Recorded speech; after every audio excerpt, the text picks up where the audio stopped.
You're with the Sound of Ideas from IdeaStream Public Media. I'm Stephanie Haney. Thank you for staying with us. As we've been talking about already today, many Americans struggle with depression. A recent Gallup poll found that 18% of adults reported having depression last year. Antidepressant medications have been shown to help ease depressive symptoms. One common type of these medications is called selective serotonin reuptake inhibitors, or SSRIs. You may have heard of SSRI brand names like Prozac or Zoloft. These kinds of antidepressants were used by more than 11% of adults in 2023. That's according to the Centers for Disease Control. More adults in the Midwest specifically take antidepressants than in any other region in the country. U.S. Health Secretary Robert Kennedy Jr. has been openly skeptical about the use of SSRIs and last month announced a plan to address what he's calling the, quote, overuse of psychiatric medications, especially among children. This is in favor of what he calls a more holistic approach to mental health. But psychiatrists have warned that some of the claims about the side effects of antidepressants are misinformed, including that their use is associated with an increased link to mass violence. And there's concern that Kennedy's framing may result in limiting access to treatment for millions who rely on it. To try to clear up confusion and misconceptions around antidepressants, we're joined now by mental health experts to talk about how these medications work, who needs them, and how our perceptions of these drugs have changed over time. Joining me in studio, we have Dr. Karine Koifman, Professor of Psychological Sciences at Kent State University and the Director of Brain Health Research Institute. Thanks for being with us. Happy to be here. Also with us here in studio, we have Dr. Jonathan Sadowski, Chair of the Department of History at Case Western Reserve University. Dr. Sadowski, thanks very much. Happy to be here. And joining us by video, we have Dr. Felipe Amunanatigi, Child Adolescent Psychologist of University Hospitals. Thanks for being with us, Felipe. Thank you for inviting me. Thank you very much. If you want to be a part of this conversation, you can give us a call at 866-578-0903. You can also email us at soi@ideastream.org, or you can message us on Instagram at The Sound of Ideas. And we'll start this conversation, Jonathan, asking about the history of antidepressants. Can you tell us what's the earliest record of an antidepressant? Well, it depends what you call an antidepressant. People have been using various substances to try to treat perceived disorders of mood since antiquity. And arguably the first real antidepressants were when the amphetamines were developed in the early 20th century. They weren't called antidepressants then. We didn't have that word then, but they were used to treat low mood, particularly mild low mood. They weren't generally used to treat severe, what we would now call severe depression. In the middle of the 20th century, there began to be an uptick in interest in depression, an increased use of the word, increased diagnosis began then, the first antidepressants were not developed in an attempt to develop antidepressants. They were accidental discoveries that came from other drugs.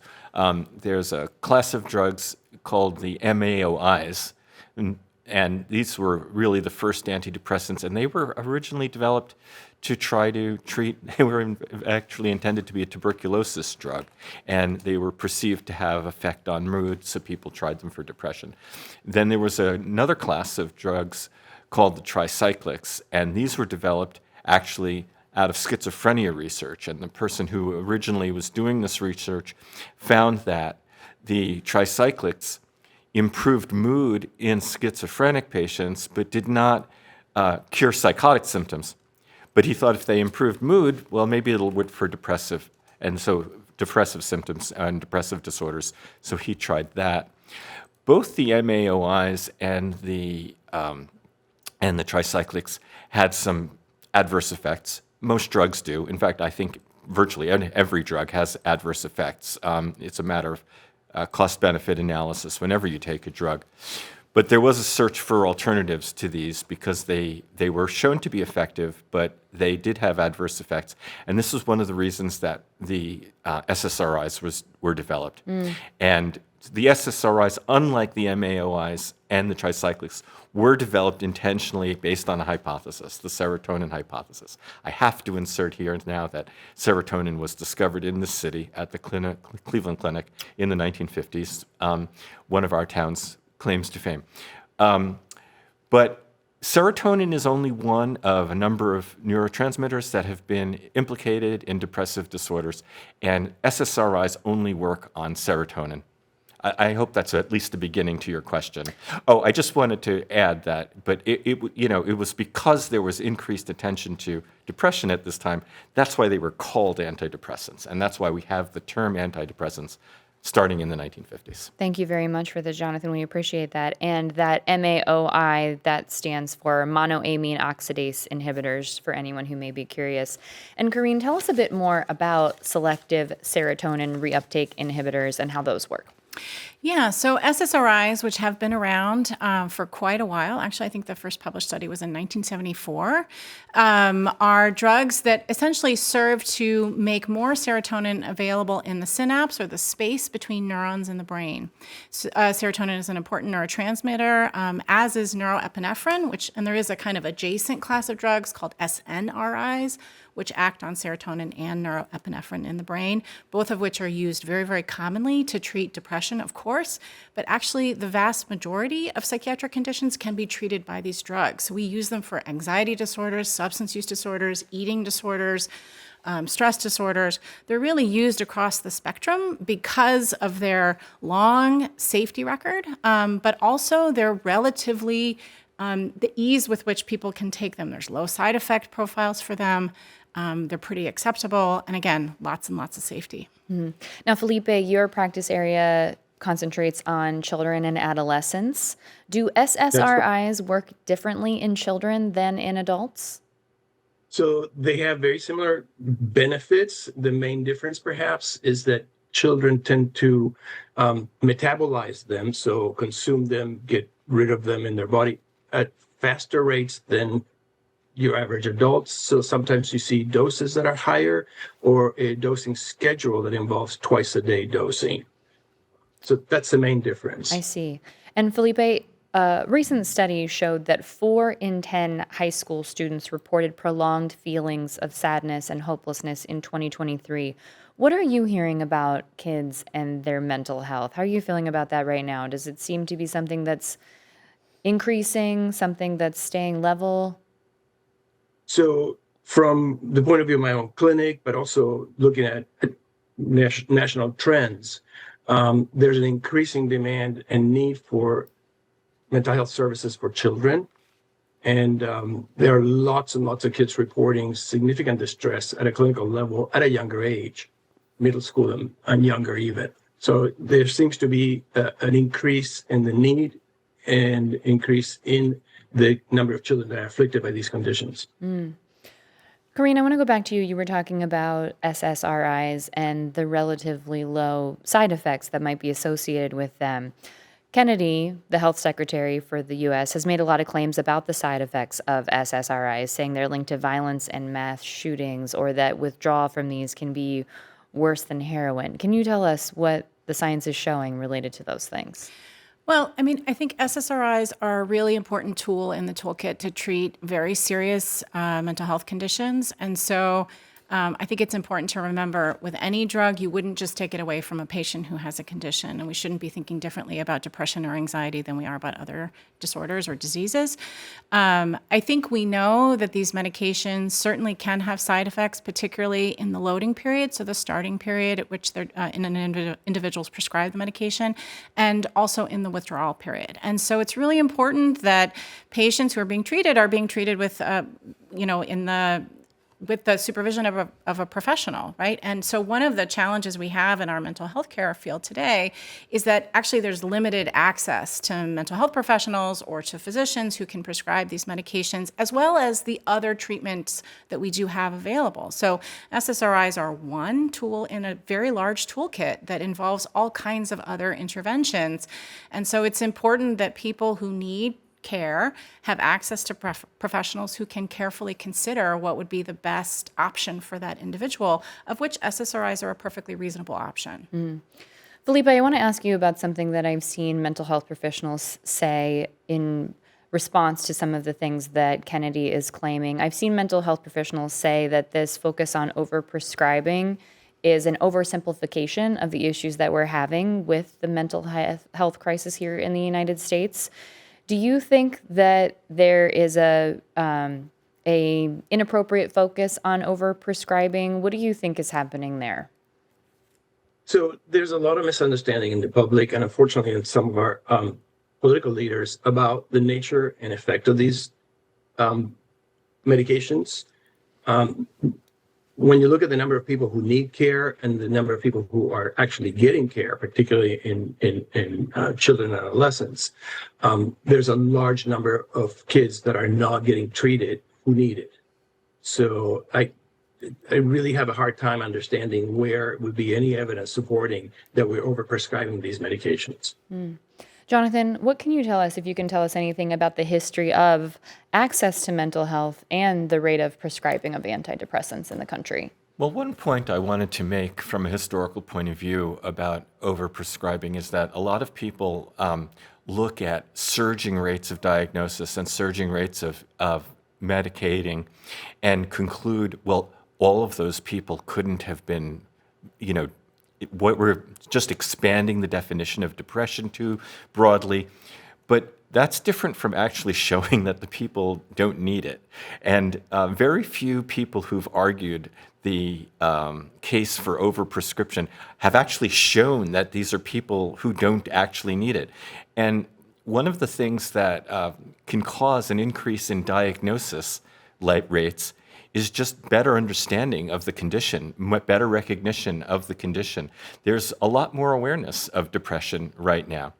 And, it's possible that certain parts of the population are getting more medications than they needed, but it's also likely that there are others who have less access to healthcare, less access to mental health professionals, are being under-medicated. So I agree with Felipe on that point. I want to follow up with you on something that you were saying about this moment of mental health awareness. Yeah. It does seem like there is a greater level of comfort with talking about mental health publicly now than there has been even just a few decades ago. So can you tell us anything about when we see this shift from mental health conversations being a taboo topic to being more widely accepted in conversation today? Well, I think there's a lot of factors involved, but I think one of them might be just simply that we have these effective medications now. And that has a number of effects. I mean, one thing is, it can bring people into treatment because there's something you can do. And I'm not saying there were no treatments before, and I'm not saying there was no efficacy. That's a separate topic. I can talk about that. But I think one cultural effect that the development of the antidepressants had was that it legitimated mental illnesses as illness conditions because it gave them a kind of biological, apparent biological marker or basis.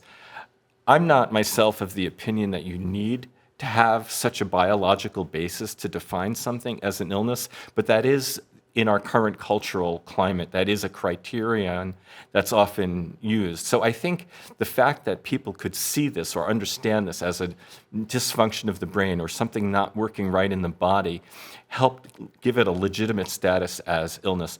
This is not to say, by the way, that stigma is gone and we've solved all the problems on that front. It's just, but that I think has helped.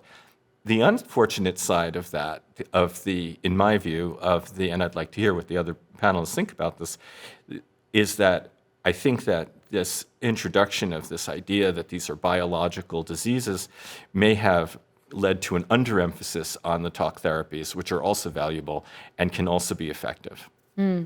Corinne, do you have any thoughts on that, on alternative treatments, or not necessarily alternative, but also additional treatments?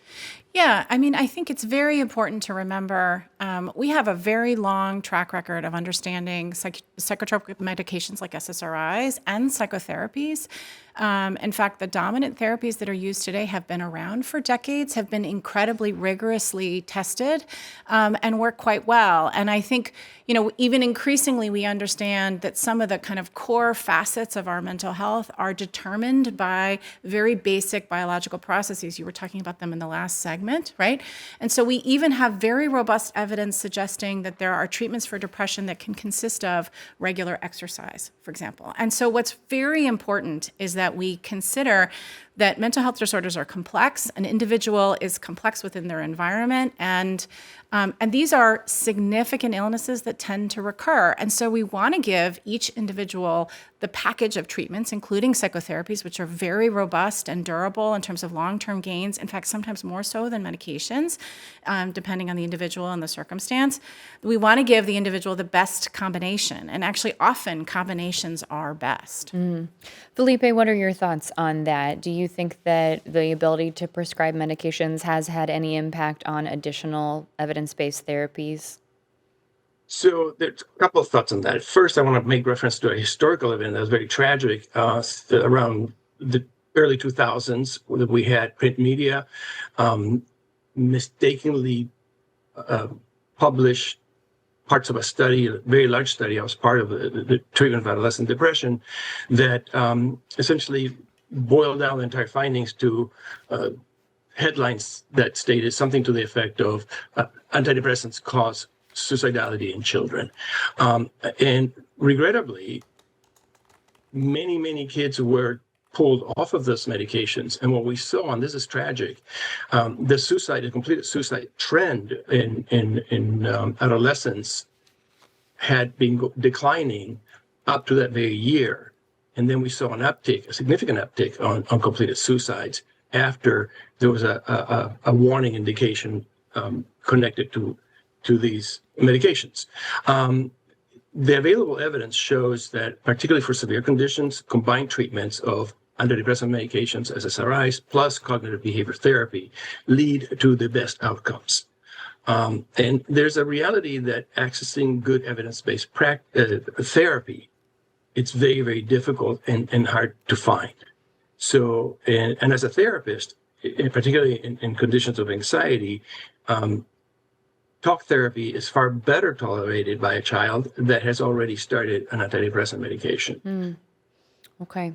If you're just joining us here on The Sound of Ideas, we're talking about antidepressant medications, particularly selective serotonin reuptake inhibitors, SSRIs. So if you have a comment or a question about this, you'd like to ask our panel of experts, we have mental health professionals, we have an historian here with us. You can give us a call at 866-578-0903. You can also send us an email at soi@ideastream.org, and you can send us a message on Instagram at The Sound of Ideas. Felipe, let me stay with you for a moment and talk about the considerations for prescribing antidepressants for children. What should parents know when trying to figure out whether an antidepressant might be right for their child or adolescent? First of all, you want to have a conversation with a prescriber that has experience and expertise in treating children. There are nuances and subtleties that are, unique to the treatment of kids that may not be attended to by somebody who's not experienced in the care of young people.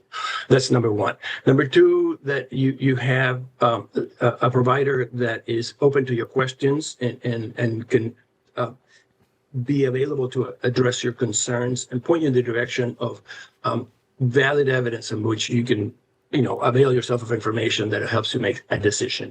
That is a very difficult decision for a parent to make. So having somebody that provides you good information is readily available to discuss your concerns, and it helps you make sense of what the risk and benefits are and how come the ratio of those are favorable in the direction of using these medications. They've been used for a long time, literally by millions of people around the world, and with well-known effects as well as risks. So in the hands of somebody who's experienced, these are safe medications that lead to effective treatments. Karine, when we started this conversation, I mentioned that in the last year, 18% of adults had reported depression. That same Gallup poll where that number came from also showed that adults with lower income have increased depression rates over the last 8 years, up to as much as 35% in 2025. Also, younger adults under 30. Do you think there's a connection between lower income and depression? What do you think is the connection, if there is one there? Sure. I mean, it's a great question. I think we understand all of the kind of primary or common psychiatric disorders like depression and anxiety and substance use and eating disorders as being disorders that often manifest at the intersection of the individual and a stressful context. And certainly having economic challenges is a stressful context. And so you might consider that kind of that additional burden, that those additional stressors actually can make individuals more vulnerable, for sure.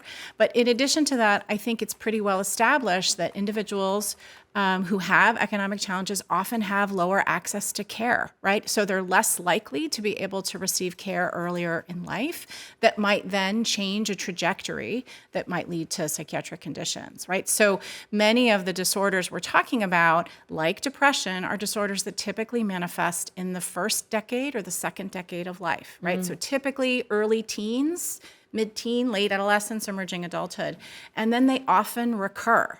Right, so a primary depressive episode can happen early, and then it can happen again and again, and they tend to be tipped off by stressors. This is pretty well-established science, and so we can understand these disorders and anxiety disorders and substance use disorders really actually being driven to some extent by these kind of stressful catalysts. And if you have greater challenges in your kind of day-to-day living because of economic or kind of unfair circumstances in some cases, that might make you more likely to be vulnerable. Let me ask you this. You mentioned that people who are experiencing it later in life often experienced it in the first or second decade of life.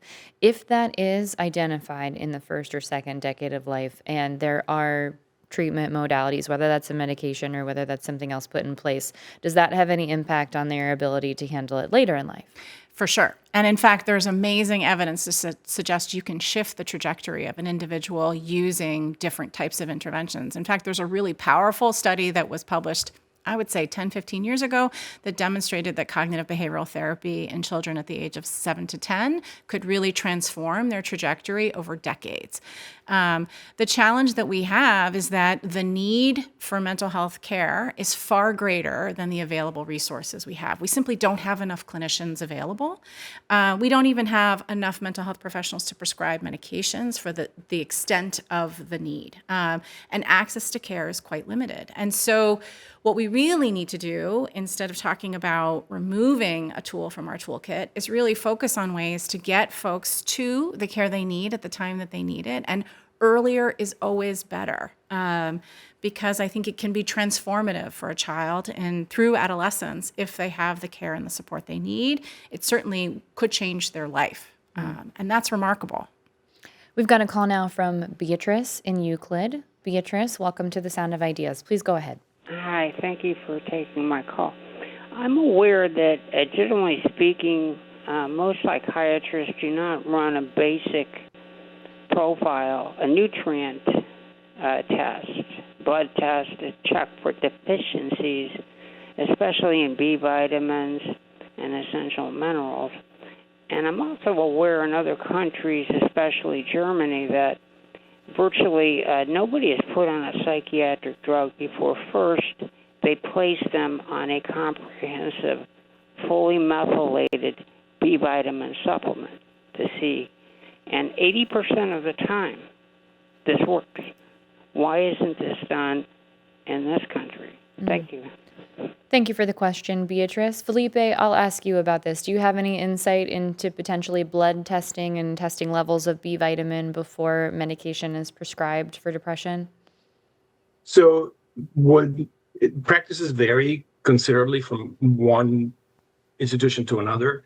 In our department, we do part of the workup, and it involves, and a little bit of the discretion of the physician, a panel of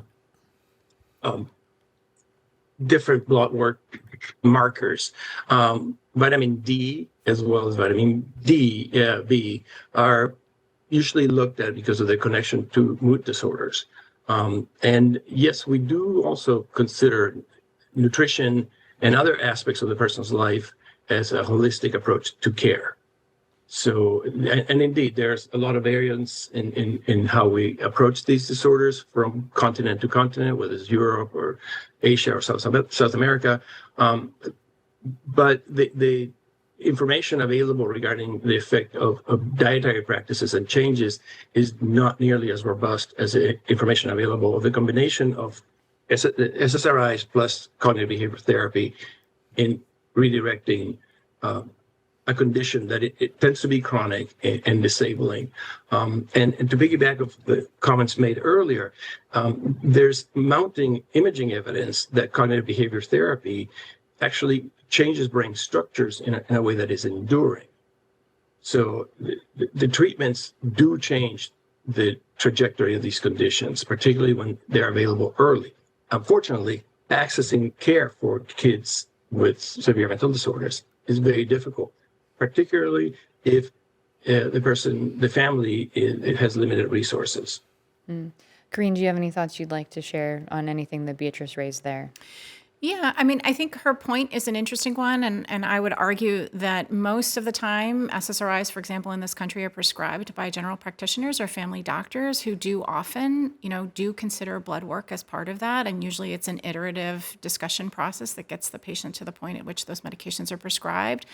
But certainly we have to look at the whole picture. I actually think there's not a mental health professional, no matter what the degree is after their name, whether they're a social worker or a mental health counselor or a nurse practitioner or a psychiatrist or psychologist, that isn't trained to take a kind of careful and considerate, thoughtful approach to determining a treatment plan, which certainly should include, and I would say probably likely includes most of the time, consideration of physical health factors and blood work and all kinds of things.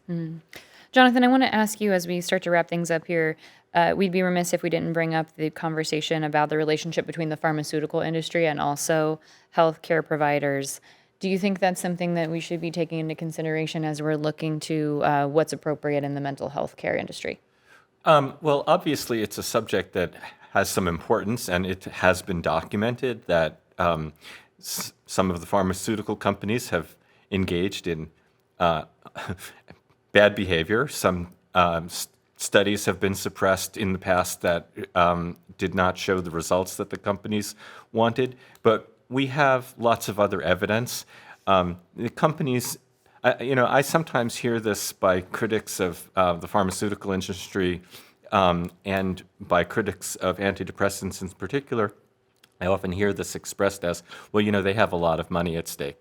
That's capitalism. That's how companies operate. They do want to make a lot of money. That doesn't mean every product they make is bad. It doesn't mean that their products are useless. I would give the example, the analogous example of vaccines. Pharmaceutical companies also make vaccines. They can make money from vaccines. That doesn't mean we shouldn't be using vaccines either. I think it's healthy to have some critical skepticism towards all our institutions, but I think I want to, if I may, shift a little bit to another subject that Dr. Kaufman and I were talking about. I would love to shift to that subject. Unfortunately, that's all the time we have for the show, so we will certainly have to continue this conversation. Thank you so much, Dr. Jonathan Sadowski, Professor of History and Medicine at Case Western Reserve University, Dr. Corinne Koifman, Professor of Psychological Sciences at Kent State University and Director of the Brain Health Research Institute, and Dr. Felipe Amunanetike, Child Adolescent Psychologist at University Hospitals. Thank you for the time today. It was great to be here. Thank you. Appreciate Thanks. it. Yeah.